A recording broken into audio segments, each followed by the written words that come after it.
Class. आज हम start करने जा रहे हैं क्लास 11th की ट्रिग्नोमेट्री। क्लास 11th की ट्रिग्नोमेट्री कैसे क्लास 10th की ट्रिग्नोमेट्री से कनेक्टेड है, ये आज आप देखोगे। क्लास 10th की ट्रिग्नोमेट्री में हमने जितने भी एंगल्स पढ़े थे, जो आपने टेबल लर्न करी थी, वो 0 डिग्री से 90 डिग्री तक था। तो जो 0 से 90 डिग्री तक के एंगल्स थे वो सिर्फ फर्स्ट क्वाड्रेंट के एंगल होते हैं। और इस बार हम पढ़ने वाले हैं पूरा 360 डिग्री तो करेंगे ही, इवन उनसे भी हायर डिग्री करेंगे। तो मैं वो आपको समझाऊंगी आज यूनिट सर्किल की मदद से। वो देखो कैसे होता है।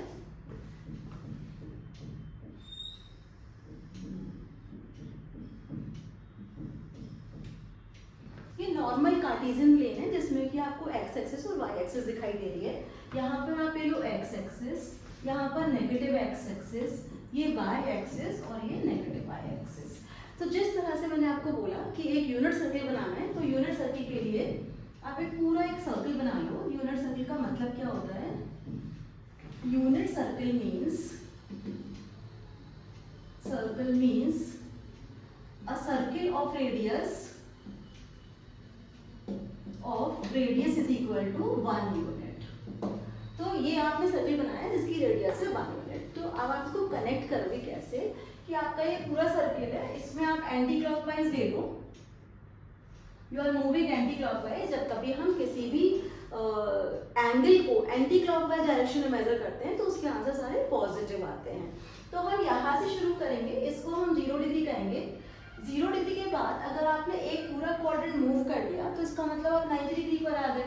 तो ये आपका 90 डिग्री हो गया। फिर एक और क्वाड्रेंट मूव कर लीजिए तो ये आपके पास 180 डिग्री हो गया। फिर यहाँ पर आ जाइए तो आपके पास 270 डिग्री हो गया। और जहां पर 0 होता है वहीं पे आपके पास क्या आने वाला है? 360 डिग्री। सिमिलरली ऐसा नहीं है कि आप सिर्फ एक ही चक्कर लगा सकते हो, you can move multiple times in it. 360 में और भी 90 ऐड कर सकते हो। अगर आपने 360 में और 90 ऐड किया तो आपके पास 450 आ जाएगा। तो इसी तरह से आप और आगे आगे एंगल निकाल सकते हो। लेकिन आप कितनी भी बार सर्कल में घूमते हो, आपके पास जो एक फिक्स पोजीशन का एंगल होता है उसकी वैल्यू विल रिमेन सेम। तो अब आपको पहले ये सीखना है कि हम यहाँ पर अगर कोई पॉइंट ले रहे हैं P, सपोज के कोऑर्डिनेट ले लिए A, B। किसी भी पॉइंट के अगर कोऑर्डिनेट ले लेते हो A, B, इसका मतलब होता है कि एब्सिसा A है और ऑर्डिनेट P है। एब्सिसा कहाँ नापा जाएगा? On the x axis. तो आप इसको ऐसे ज्वाइन कर लीजिए। ये बिल्कुल नॉर्मल जैसे छोटे बच्चे करते हैं ऐसे कीजिए। यहाँ पे आपके पास A हो गया और ये आपका ऑर्डिनेट है तो इसका परपेंडिकुलर B हो गया। जैसा कि मैंने शुरू में ही बताया था कि इस सर्किल की जो रेडियस है वो 1 यूनिट है। 1 सेंटीमीटर नहीं बोलेंगे, 1 यूनिट ही बोलेंगे। तो ये ओरिजिन है इसका और यहाँ से इसको ज्वाइन कीजिए। अगर ये आपने ज्वाइन किया है और ये इसकी रेडियस है तो इसका तो आंसर 1 ही आने वाला है, क्योंकि हमने पहले से ही ले रखा है कि ये 1 यूनिट है। अब ये आपका पास एक राइट ट्रायंगल बन गया है OP। सपोज इसका भी कुछ नाम रख लीजिए, ये क्यों कर लिया इसमें। तो क्या हम इसमें जो भी आपने क्लास 10th में साइन थीटा और कॉस थीटा लिखना सीखा था वो अब यहाँ भी कर सकते हैं। साइन थीटा होता है परपेंडिकुलर अपॉन हाइपोटेन्यूज। तो आप यहाँ पे लिखोगे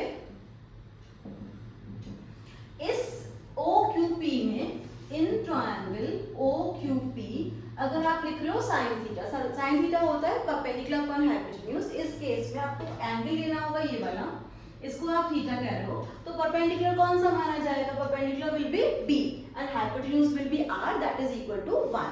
तो आप यहाँ पे लिखो B अपॉन 1। इसी तरह से आप cos थीटा लिखो। cos थीटा होता है बेस अपॉन हाइपोटेन्यूज। तो ये बेस है और ये हाइपोटेन्यूज है, तो आप लिखोगे A upon 1।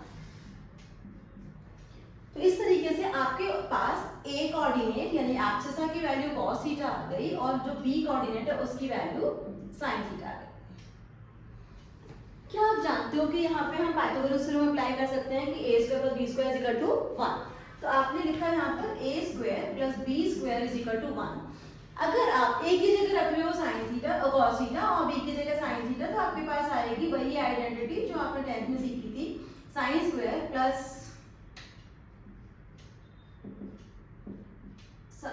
cos square theta plus sin square theta is equal to 1। थोड़ा जल्दी जल्दी में मैं ऐसे लिख देती हूँ, I will be writing clearly for you. तो this is B sin theta, A is cos theta, cos square plus sin square is equal to 1। ये आपकी सेम वही आइडेंटिटी आ गई जो आपने 10th में सीखी थी। तो ये आइडेंटिटी आप यहाँ से निकाल सकते हो। यूनिट सर्किल एक खजाना होता है बहुत सारी चीजों को जानने का। बेसिकली पूरी trigonometry revolve around this unit circle. तो यूनिट सर्कल से मैं आपको क्या क्या सिखा सकती हूँ, पहले मैंने आपको सिखाया कि जो पॉइंट है उसके कोऑर्डिनेट आप कैसे लिख सकते हो। आप यहाँ पे दोबारा से लिख रही हूँ, यहाँ पे cos theta comma sine theta भी लिख सकते हो। वैसे हम r cos theta r sin theta लिख सकते थे, लेकिन यहाँ पे r 1 है तो इसलिए cos थीटा sin थीटा आ गया। तो ये आपके कोऑर्डिनेट भी समझ में आ गए। अब आपके कोऑर्डिनेट समझ में आ गए तो आप इसकी वैल्यू चेक कीजिए। देखिए वैल्यू आपको बहुत ही आसानी से कोऑर्डिनेट ज्योमेट्री से आ जाएगी। जैसे कि आपने यहाँ पर ओ रखा है और ये वाला पॉइंट, इसका कुछ नाम रख देते हैं, सपोज ये है पॉइंट ए, फिर यहाँ पर है पॉइंट बी, यहाँ पर है आपका पॉइंट सी और यहाँ पर है आपका पॉइंट डी। अब ए पॉइंट जो कि 0 डिग्री को दिखा रहा है, दर्शा रहा है कि यहाँ पे 0 डिग्री है, तो ए पॉइंट जब एक्स एक्सिस पे कोई पॉइंट लाई करता है तो इसके कोऑर्डिनेट कैसे होते हैं, उसमें एक्स होता है, 0 नहीं होता। तो यहाँ पर ये पूरा क्या होगा 1, 0। 1, 0 क्यों होगा ये, बिकॉज यूनिट सर्किल है तो एक्स एक्सिस पे 1 और वाई तो ऊपर उठा ही नहीं तो 0। अब यहाँ पर लेंगे तो क्या होगा बी पर, ये पूरा वाई है और एक्स तो 0 है, यहाँ पे 0, 1 हो गया। Similarly anybody can write very easily on this point C as well. C का कोऑर्डिनेट क्या होगा, आप एक्स पे माइनस की तरफ आए हो तो ये हो जाएगा -1, 0। और डी पे क्या होगा आपका, यहाँ पर 0 दिखाई दे रहा है, 0 और यहाँ पर -1।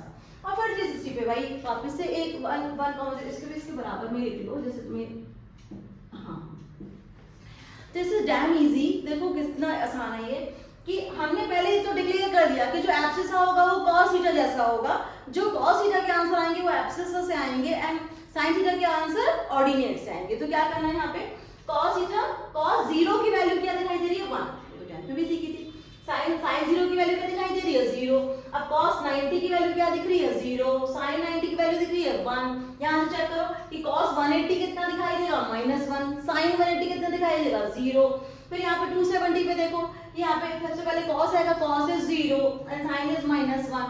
360 पे जा रहे हो, फिर से वही रिपीट कर रहा है कि अगर cos 360 लोगे तो 1 एंड sin 360 लोगे तो 0 and you can even rotate, keep rotating in this. तो आपको कम से कम 4 वैल्यूज तो आसानी से याद हो गई यूनिट सर्कल से।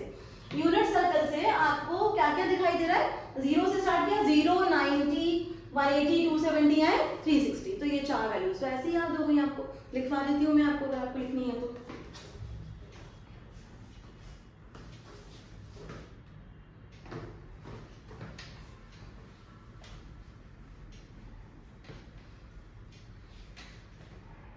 बहुत आसान तरीके से हमने किससे सीखा, यूनिट सर्कल से। यहाँ पे देखो पहले cos 0 डिग्री और उसके बिल्कुल बराबर में क्या लिखा रहेगा, cos 0 डिग्री के साथ साथ कॉम्बिनेशन में sin 0। ये हो गया 1 और ये हो गया 0, क्योंकि 0 डिग्री पे तो आपने 1, 0 मार्क कर लिया। फिर आ जाओ 90 पे, तो आप लिखोगे cos 90 डिग्री, वो हो गया आपका 0 और यहाँ पे लिखो sin 90 डिग्री, दैट इज हो गया 1। अब आ जाओ इधर वाले पे 180 पे, ये बिल्कुल नया है आपके लिए, cos 180 डिग्री -1, sin 180 डिग्री 0, ये भी सीख गए आप। और फिर फोर्थ वाला कौन सा है, 270 है, cos 270 डिग्री 0 और sin 270 डिग्री -1, ये सीख गए। रिपीट करना है तो रिपीट कर लो 360 पे, 360 की भी कोई सेम वैल्यू होगी जो 0 की होगी, तो सारी पोजीशन को बार बार रिपीट करने की जरूरत नहीं है। तो आप यूनिट सर्किल में घूम गए पूरा। तो अब आपको ये वाले एंगल्स आ गए और आपके जो बीच बीच के एंगल है, जैसे यहाँ से 0 के बीच के 90 है, वो भी निकालना सिखा देंगे, फिर 180 तक यहाँ पे और यहाँ पे। तो लेकिन उससे पहले हमें सीखना होगा साइन कन्वेंशन। तो यूनिट सर्किल का मैंने आज आपको जितना भी सिखाया पहले उसे रिवाइज कीजिए, फिर मैं आपको साइन कन्वेंशन सिखाऊंगी। Keep learning with me, all the best.